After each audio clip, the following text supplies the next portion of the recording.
Hello, everyone. Welcome back to another episode of the Same 24 Hours podcast. I'm your host, Meredith Atwood. I'm very excited about our guest today. Sarah Pendrick is here. Hello, Sarah. Hello. Thank you so How much are for you? having me. Good. Good. You were just saying it's early where It's you early are. for me. Yeah, but that's What? okay. I did a quick morning routine and I'm so excited to be here. So I'm like, all right, let's do this. Awesome. So, your morning routine, what is that? What do you do? I have like 5 things that I do. I do a red light, I journal. I think the most important thing that you could possibly do for each and every single day, and I know you talk all about this on your podcast, is check in with yourself. So I journal, I do my red light, I do a little bit of singing, I have to just show like you by my red myself. light. Look, here it is. Yes. Oh my gosh. What kind of red light is that?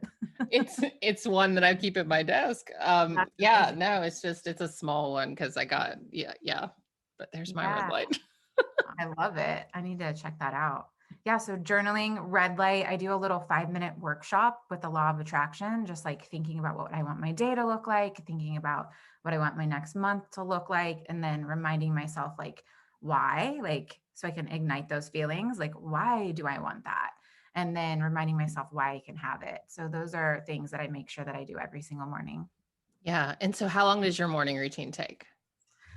So I've been experimenting with the morning routine for a while because I just think like the same thing doesn't work for everyone except for checking in with yourself. And I talk about that a lot in my book. I just feel like we are always, especially like you being a mom, like you're always checking in with other people first. So it's so important for us to check in with ourselves first.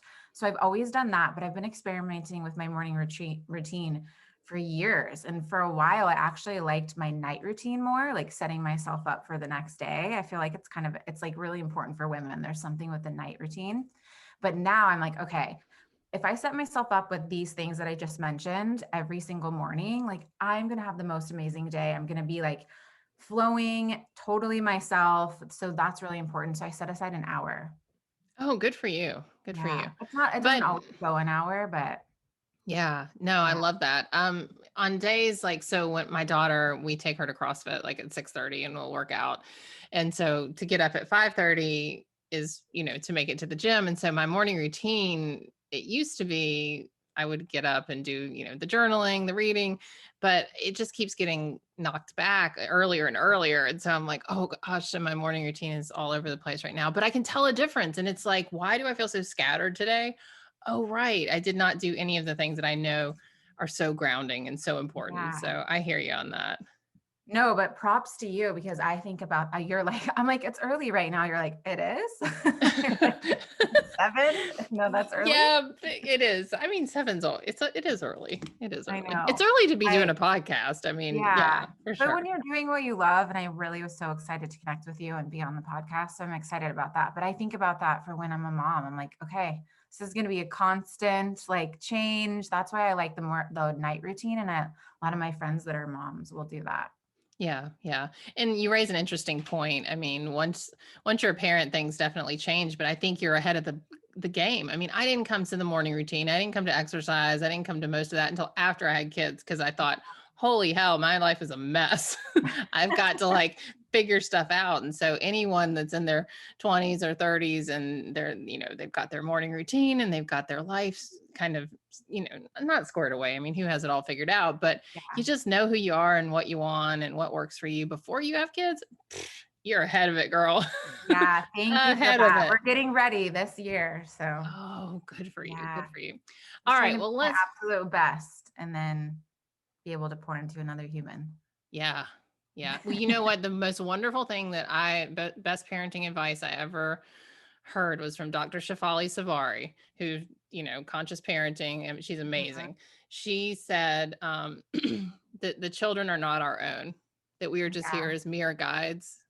And when she said that, I was like, huh, imagine if we had all been parented that I way, know. like not belonging to someone, not being told what to do. And, instead you're just like, well, I'm guiding this little human and they're Yeah, here to teach me. And that was so helpful because especially with my son, who is clearly here to teach me patience and all sorts of things. I always remember, like, he's here to teach me, and that's Yeah. super helpful. So anyway, let's talk about you.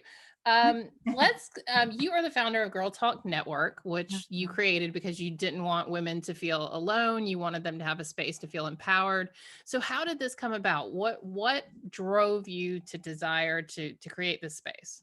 Yeah, so with Girl Talk, I think it's something that even when I was little at 5 years old, it was like brewing inside me. I had three brothers.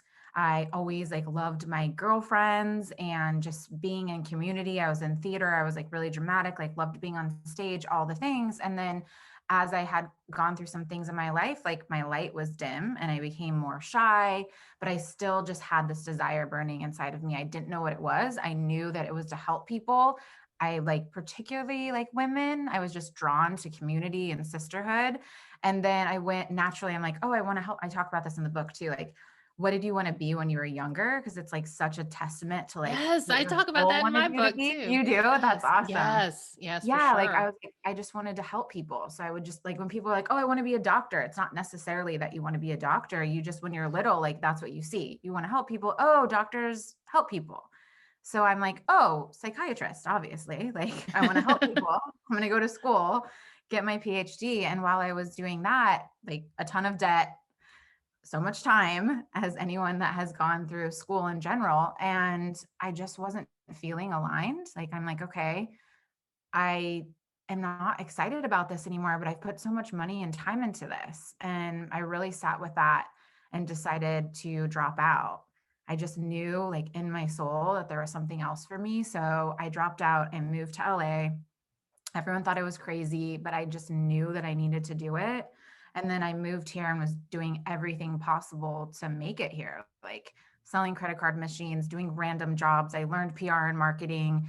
And then I was doing things for other brands, like building other brands up, getting them exposure, like literally building their companies. And then realizing that I wasn't happy. I was volunteering in my free time with women organizations. So I'm like, okay, this is when I feel good. This is when I feel like that spark inside that I felt when I was younger. And so I decided just to take everything that I had been doing for other brands and create Girl Talk. And I had my first women's event in 2016. And then it's just kicked off from there. That's awesome. And kudos to you for dropping out. We always talk about, yay, you got your degree and I have a law degree that I do not use now because I Yeah. stuck it through. I just kept going. Like I knew the first day of law school that I had made a mistake. And I Yeah. kept that lie going all the way through 13 years of a career and got out, 5 years ago. But good for you. I mean, that is some ultimate listening to your gut and really realizing like I'm not in the right place. Like But what same did with that you, even doing it for 13 years. That's even like that could be even more difficult in some it cases. is. Well, I mean, I Yeah. don't know if it's more difficult, but it's definitely difficult because by then you've got the golden handcuffs. Yeah. They're Right. paying you But well and you're like, but yeah, well, what was it in you that was it just like a constant tugging and nagging like this is not what I want to do, or was there a pivotal moment where you thought I'm out? Or yeah, so for me, it was just like not feeling like myself.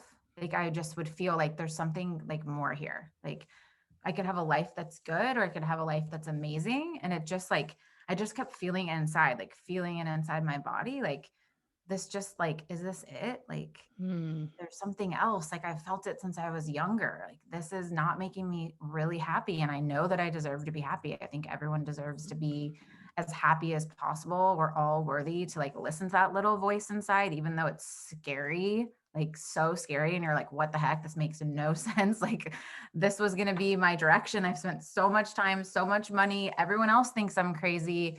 But that's another reason it's led me to everything that I'm doing right now. It's led me to my book, Beautifully Brave. Like that's why I call it Beautifully Brave, because it's being brave, but it's being like for women, like beautiful in their bravery by saying yes to themselves and no to like all the noise around them. So honestly, I don't know. When I look back, I'm like, wow, like how did I do that? But I just think when you listen to the feelings inside of you, it's like, how could you not? right, right. And so many of us, I think, have those feelings and we feel it, but we stuff it down, Yeah. ignore it, or take it out on food or exercise or whatever other bad habits we can find, and continue to push it down. So anyone listening, like, this is your cue to listen to that voice. If you've got something nagging you, it's real. Maybe you don't Mhm. need to run out and quit your job right now. But Yeah. start to make a plan. Start to make a plan. All right. So good segue into your book, Beautifully Brave. So what inspired, first of all, how, congratulations. Let me Thank congratulate you on the you. baby that you're about to birth.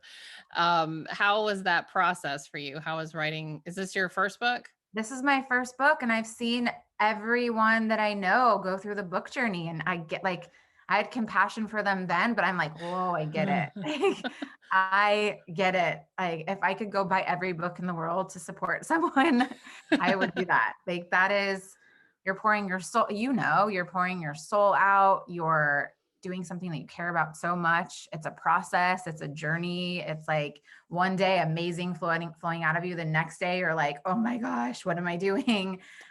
It was a labor of love and just really magical. I'm so excited now to like have it be on pre-order and like have it in people's hands and in my hands soon. But I'm excited for this next journey, like being able to talk about it and book club about it, and women really coming together and having conversations like we're having right now. Because when you're alone and you're feeling those feelings, it's difficult to be brave. But if this is, I want this to be a movement where women are like, hey, like, you can have a good life. Let's congratulate people for like walking away from things or saying no to things that they're just like, that's not totally for me. Like, that doesn't light Yes. me up, rather than just like congratulate. Yes, and you congratulate and celebrate all the big accomplishments, but let's also celebrate like the things that we walk away from that aren't for us. Yes, absolutely. So what is the main thing if that someone will get from your book? Like, if you had one soundbite, one little thing to cull it down to that you hope women will take away from your book, what is it?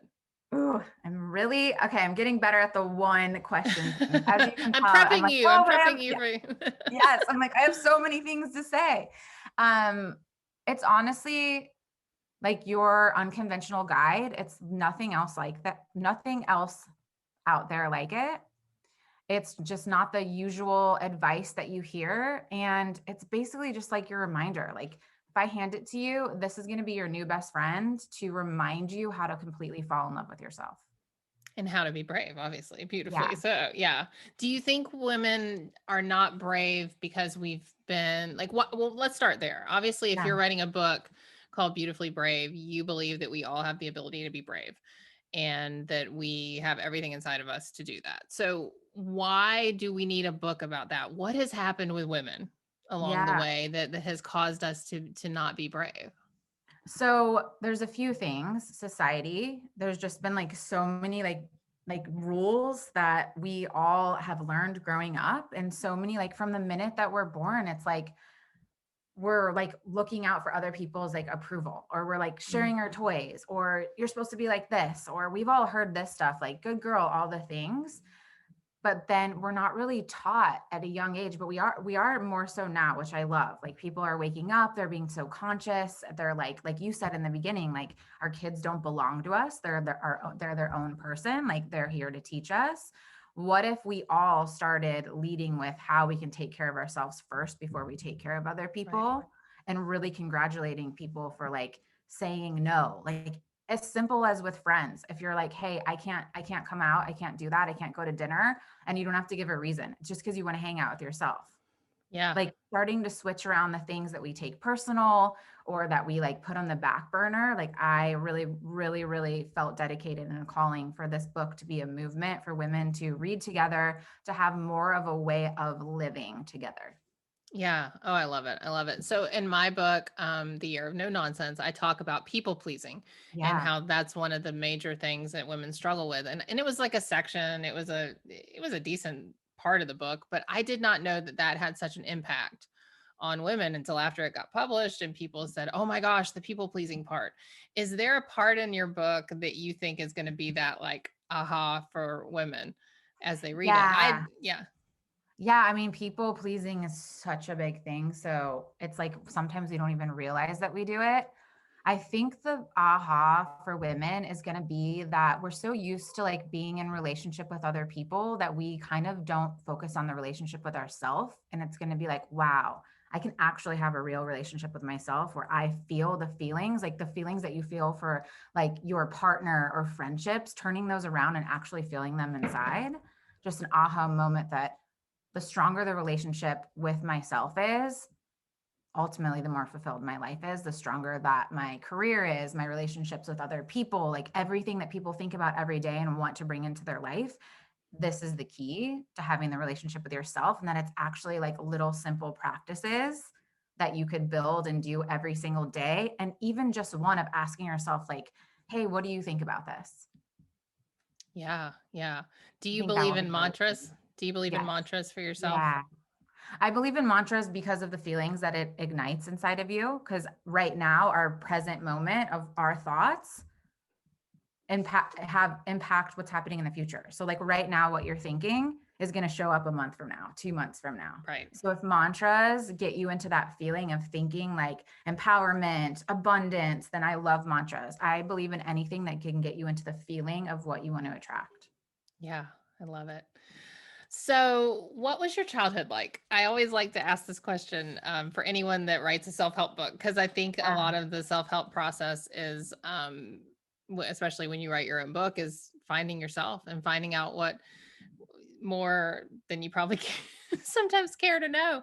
But Yeah. what was your childhood like? Would you describe it as like easy breezy? Did you have some stuff you had to overcome, and that's what led you to everything you are now? Like what was it like for you?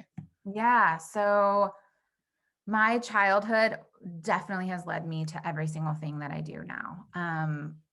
Up until the age 5, I lived in the Midwest, and I was this big, bold, like fearless, independent little girl. And then when I was 5 years old, I got molested and everything kind of like changed. And I started like, you're 5 years old. Like when I think about that, it just breaks my heart when I see girls that are 5 years old. I'm like, oh, I can't believe like I went through that. And Yeah. then that started off my journey. And then I love my family. They're amazing, but they came from a different generation where they didn't know what to do with me. Like there was no other girls in the family. Like we had I had 3 brothers. They just didn't know what to do with me. They wanted to keep me safe. So therefore they thought me being smaller would keep me safe. So I was really battling with like who I really am as a person when I was born to 5 years old, just like a bright, independent, like girl wanting to take on the world. And then my programming, like stay small to stay safe. Why can't I say that? So I'm It's like, hard. Stay yeah, safe. stay safe. 7 a.m., you guys. No, I'm just kidding. So it was like battling who I truly was and like what I was learning out into the world. And then also, of course, going through something so traumatic, being like, oh, should I stay smaller so that something Right. like that doesn't happen to me again? So I really battled with that during elementary school, middle school to high school, getting bullied by women. And then again in college, when I was out on my own, excited, like ready to take on the world, I had another trauma where someone broke in and I was raped. So I had so many things to Wow. overcome. And honestly, I could say with my whole heart, like, I don't wish that upon that little girl, but I have found so much compassion and I love the person I am. And I'm able to do all the things and have empathy for others because of what I've been through. Yes. Wow. I saw Yeah. on your Instagram, you posted a poster. It said, "You're too much and it's perfect." Mm-hmm. And I love that so much because there are girls all over the world. I was definitely a girl who was too much. I've got a 12-year-old too much little girl who's Yeah. awesome. That's And awesome. it's just different. And you're right. We were raised, and I'm older, much older than you, but it was different. And we weren't allowed to talk about things, and we weren't allowed to have feelings and emotions and everything on top of the trauma that happened, and things that Yeah. happened to us, and not being able to express it. And so I just commend you so much for the work you've done to create a safe space for women, and for Thank your you. new book. And I'm very excited to read it. Beautifully Brave is out April 27th. So tell everyone where they can follow you, find the book, and stay in touch. Oh, Meredith, thank you so much. They can find the book at beautifully-brave-book.com. I actually have a ton of pre-orders right now. We're starting like the biggest self-love book club, so I'm really excited about that. And then follow me on Instagram at Sarah Pendrick. All right, everyone pre-order the book. You know, I bring authors on because they are close to my heart and pre-orders are gold. So go check out They the book are. and have a good one, Sarah. Thank you. Thank you so much. Hi, and welcome to the Same 24 Hours podcast. I'm Meredith Atwood, author of the book, The Year of No Nonsense. I'm a former attorney turned writer, speaker, and Ironman triathlete. Although right now, all I really like to do is lift weights. We all have the same 24 hours, but it's what we do in those hours that leads to our greatest health, happiness, and success. It's my goal to crack the code on a life of less nonsense so we can all make the most of our 24 hours.